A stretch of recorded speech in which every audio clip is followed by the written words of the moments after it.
Hey guys, how are you? Cody Broderick here, the founder of inWhatLanguage, the company that translates over 160 languages worldwide.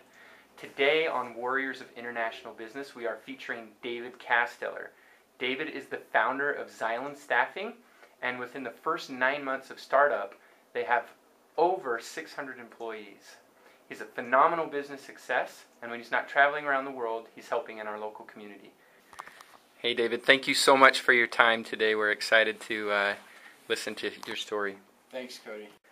First question, what are the greatest challenges that your company has faced while expanding internationally? First off, let me hit on laws really quick.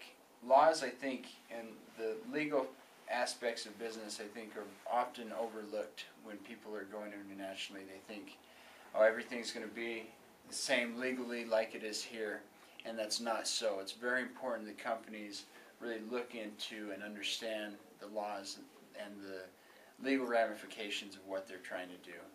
As far as culture, this is also something that many companies deal with, and it can be very challenging for companies, because culture is so different from country to country. Even countries that are right next door to each other, culture can be very different.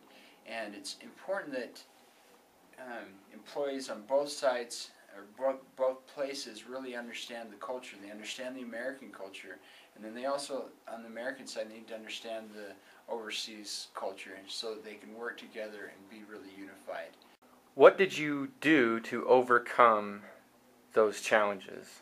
We actually worked with attorneys on the U.S. side, and then we were doing business in the Philippines and China, and so we worked with attorneys over there as well, and really tried to work with several groups to get the insight that we needed. And then when we did go to hiring, we tried to hire local leaders that understood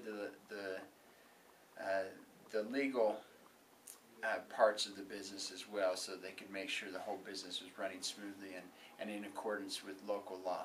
Culture, for us, what we did is we have a big emphasis on history and understanding the culture, and so for us we really did try and understand and research and learn about the history of the people or the country that we were working in. History plays a large part into culture. I mean, you look at America, and America is so much of who we are. It goes back to our history, the Revolutionary War, the Civil War, World War II, and these things that really define us as people, and that's same for other countries, and so it's very important that you understand the history of the culture that you're working with. What's the best advice you can provide for any company looking to expand their business internationally? First thing I'd say is really try and have local partners.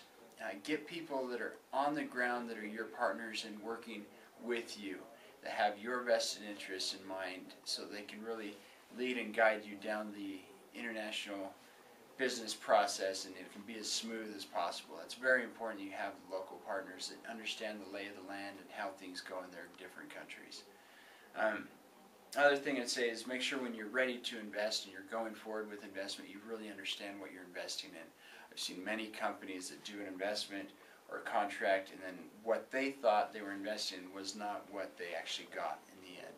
And so I think that's very important that you understand what you're investing in when you do put that money down.